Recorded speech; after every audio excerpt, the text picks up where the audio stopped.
Wow, that's different.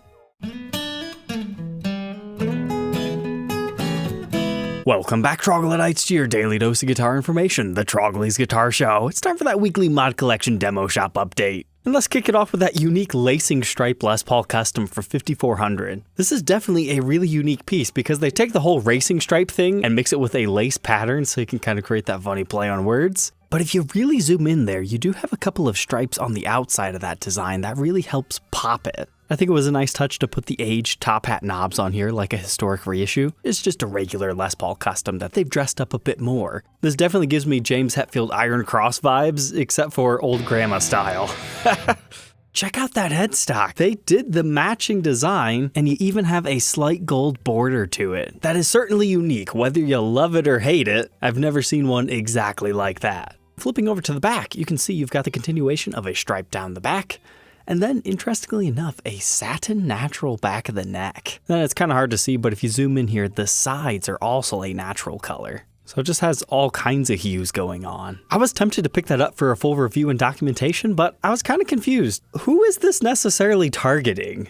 I like it for its uniqueness, but I wasn't sure if other people would have felt the same. But it did sell relatively quickly. But if historic reissue is more your style, they did have a 57 custom, allegedly, for about the same price, which is a great deal in comparison. 57 reissues cost a lot more than a regular custom like we just saw, and one of their more unique specs is the fact that they have a mahogany top. Usually it's covered over in a painted finish. I think I would argue this one probably started life as a 54 reissue, and they routed out the staple pickup for a humbucker, because that's the only way I can explain having a P90 fit perfectly there without filling anything else in. We've got an ABR1 bridge, they threw a trapeze tailpiece on there for good measure, left on some witch hat knobs. Got our waffle back tuners with, whoa, 1, 2, 3 ply binding. Wow, that is freaky. That had to have been a custom order to only have that few of layers. Typically you have 7. I just thought it was the tuners that made it look strange, but no, yeah, now I see it. And then the back, they've got like a wooden back plate, a regular one, and then it was one of those ones with the special demo shop serial number.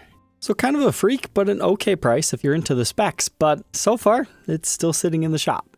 Here's one you might have passed over, a 63 LPSG reissue in Swamp Brass Sparkle. This one's $6,000, and from far away it doesn't look that crazy, but when you click on the photo, and if we adjust our contrast here, you can really see how sparkly this thing could probably be in person. It's like extra gaudy, because you got the gold hardware everywhere too, and the blinding white pick guards with black pinstriping for good measure.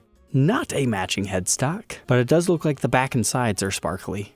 If you were in the market for one of these, but didn't want your usual boring white finish that they all came in, that's a cool option for someone.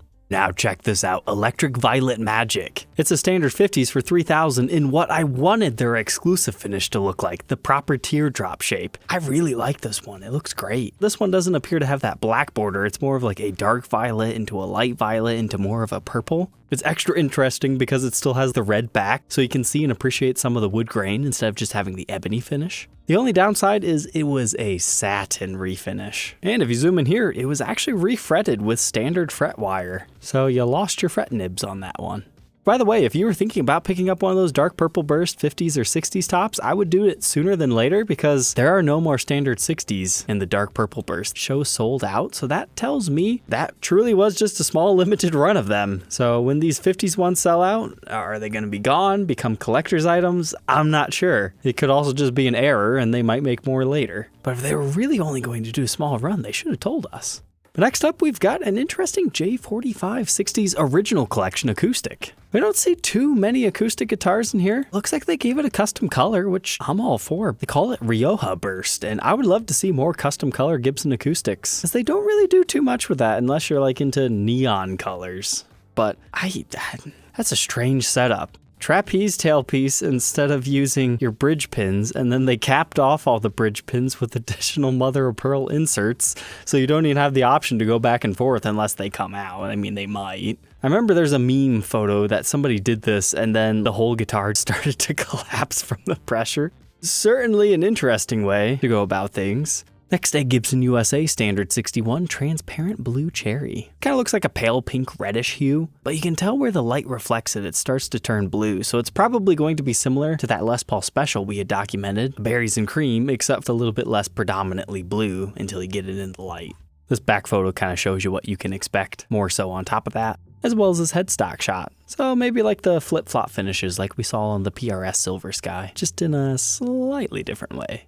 But if you need to stand out, check out this electric yellow sparkle Les Paul Jr. offered at a small premium. It's just out there and in your face, big metal flake gold. And nice, full-on refinish appears to be gloss. Headstock decal looks a little bit different than usual, a little bit more saturated. Kind of a weird serial number. But how do you feel about Bat-allic? Nice jet black color that's definitely satin. Kind of an interesting copper pickguard with a little bit of verdigris on the side. The uncovered look with the chrome hardware matches. Wow, they did change our pickups a bit. 490 neck, 500T bridge. Interesting combination. Les Paul model-less headstock done up in satin. And oh, cool. The multicolored stinger playing off our pickguard that we were just looking at. The rest is just black. Then they threw you a bone with a custom shop case. All things considered, not too bad of a price. But to stick with our spooky theme, we've got Evil Scarlet Burst. This time an ES-335. You don't see that too often. You've got a little bit of a double staining effect going on. It could be evil depending on the time of year. It could also just be very classy. Basically, all they did was shoot a very light border around the edge. The effect is a little bit more striking here on the back because they also did it to the neck. So you got these separation bursts. 345s are cool. I like that one. But if you like that better in a 50 standard, they also did that. They called it Royal Cabernet Burst. There was a custom shop run of guitars that looked similar to this a couple of years ago, but it's just a nice red burst color with a red back. And custom bucker pickups. Nice upgrade, especially when they're not charging you extra. But now we've got Cyber Grape Satin 2100. If you need a Les Paul special in your life that's purpley grape, yep, there you go. Being the satin finish, it'll be great to play, but no matching headstock on that one. Then we have the return of the olive fab finish. I thought last time they used that, they gave it a gloss finish to dress it up. But this one, they give it another one of those light black borders. Gives me more like army green vibes. I like that. I feel like you need an ebony board on that one, but you could always darken that up. But it's a complete satin refinish.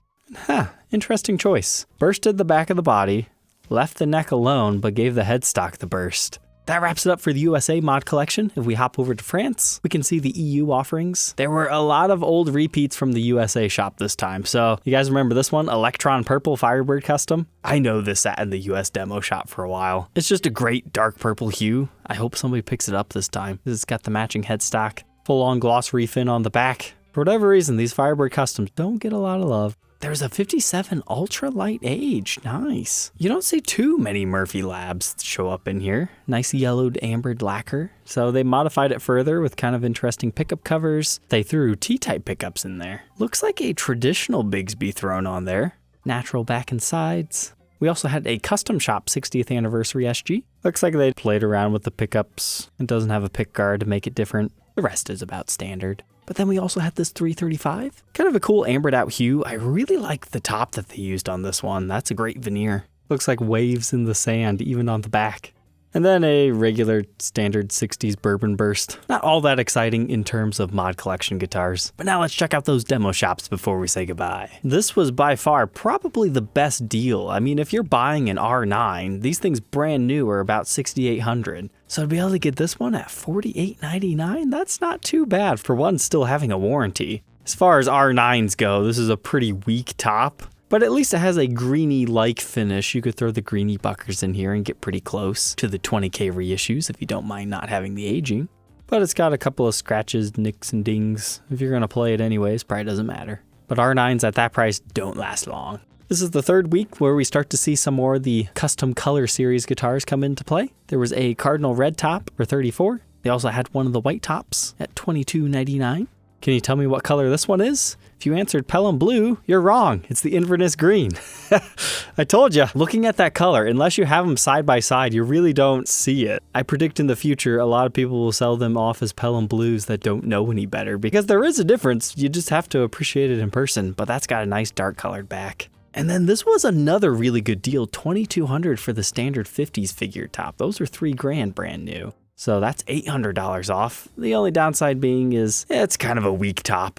If you missed out on those deals or you would prefer one that's not a factory demo, I do still have 4 of the 24 that I featured in this big unboxing episode to show you all the new colors. Both of the ebonies, one Cardinal Red, and the beautiful 50s figured ocean. Other than that, there was a pretty interesting Explorer Custom for about the usual price that they put these things on for. But it had the Voodoo style knobs, a red switch tip, and they made it chrome hardware this time instead of the usual gold. Transforms the whole look. I love it. Well, maybe not the red appointments, but I'm talking about the chrome hardware. And then we saw another one of these 12-string J45s, so maybe that's just a thing that they're doing now. Now, unfortunately, the UK and European demo shops didn't really update too much. We were still celebrating the 150th anniversary of Epiphone. They're trying to sell through those. But they had Gibsons this week. For example, there's a Lefty 335 for my lefty viewers out there. And a non-reverse Thunderbird, one of the 50s Faded series. Kind of a cool hand select top on this one. Then we had a Slash model, as well as an Unburst. And then the European shop. This top was explosive. If I bought one of these sight unseen to review and document and this is what shows up, I would be very happy with that one. Even a little bit of figuring in the back of your body. But whoa, nice. That's one of the really early production ones. Not sure what's going on back here with our finish checking. Man, that must have been a transitional one because our headstock is still looking a little bit wide. Yeah, that was definitely before they made all the spec changes, so I don't think that's technically a standard 60s. Reading the description, all throughout August, they're not advertising it as prominently before. You're going to get one of the Maestro Comet chorus pedals. And the rest were just kind of average tops. 60s figured, 50s figured. That's a stretch to call that one figured. There's an Unburst. Kind of interesting grain, an interesting Unburst, Heritage Cherry, and lastly, a Tobacco Burst. All right, Troglodytes, I hope you enjoyed this week's recap. Don't forget to like, comment, and subscribe, and we'll catch you tomorrow on the next one. Take care.